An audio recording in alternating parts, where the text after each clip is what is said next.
Hey, hello there. This is going to be an update on the Geometry Node's dimension tools. One of the users was asking for a way to create animations a little bit more easy, because now you have to use some kind of hooks, or you have to animate the vertices that the dimensions are using. As you can see here, you have to make shape keys or something like that. But I thought there could be an easier way and make parameters for them. So what I did for all the dimensions is create a panel for the hooks. And here you can see it's using the vertices now. So that's the standard way. And you can also use hooks now. And then it's using the objects that you can select. And the objects here are two empties. So as you can see here, when I move these empties, the dimension will change. And you can easily animate it. You can also link these empties to your model if you want to have a model and make it scale and make it update also in real time. I'm also thinking of a way to do it with vertex groups, so you can just select vertices in your model and then the dimension will stick to these. And that might also be easy, and we're gonna look if we can do that in the future. But for now, you can also animate them by selecting empties. As you can see here, we have empty number 1, empty number 2, and empty number 3. They are right here in the outliner. And this dimension also needs 2, so 1 and 3. When you turn this one off, this one uses 3, they are selected here. And when you use hooks, you can see that it updates automatically.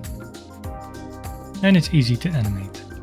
So what it does, it draws an arc through these 3 points and then it measures the length of the arc. And here it will measure the radius. So this one also needs 3.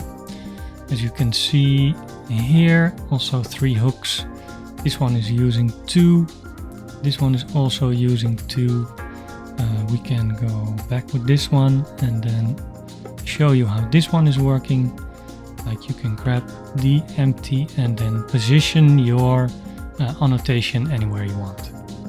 So that's how these work. Also, when you make them into assets and you want to drag them from your library, it's good to turn these ones off. So if you don't have a parameter here selected, it won't import also the empties into your new scene. So that's why I recommend taking these ones out. In the previous version I did that with a camera, and then I got some comments that people were dragging also the camera into the scene, and people didn't generally want that. So that is why I recommend you to turn these ones off. So now for all these dimensions you can use the hooks. What we also did is an update for the UV Islands to Bounce node that we created, and the alignment wasn't correct, and for now we fixed that with 3 options. This is how we started with this option, which is a regular UV unwrap node. It's using UV unwrap, this one. And it has no options for rotation. So even if all your faces, like this, you have to separate them, so split them. I scale them here so you can see that they are split. Even if they're all aligned, the UV unwrap will misalign them, so it becomes random. Now here I have also a random seed, so you can change the randomness as well. But now there's also an option. If all your faces are already facing up, you can use align UV rotation by position, and then all of them will be exactly aligned. What we also have is the UV aligned rotation, which needs a UV map.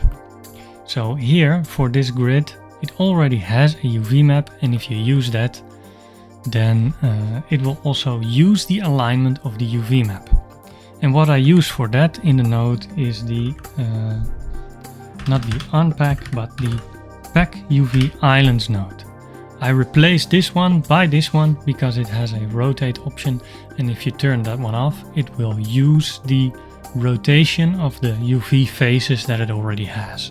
So that's why there are 3 options now. If you do it with a cube, for example, here you can see it. I use the UV map. Let's don't use the scale elements. Then you see that all these faces are aligned in the same way. And if you are making some kind of building or cubes, then you can have a nice alignment like this already.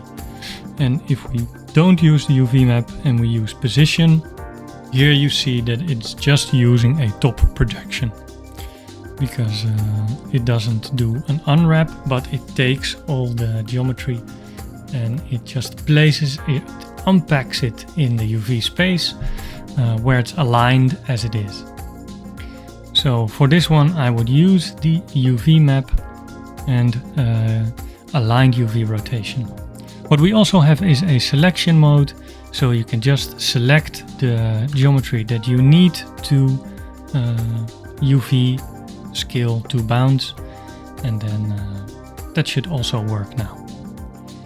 So you can also just, if we look here, UV random rotation, you still have to, or you can scale your UV still if you need a little bit more space or a little bit more zoomed in. So that's also still working.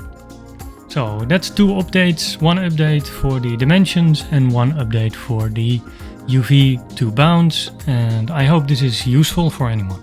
Okay, bye!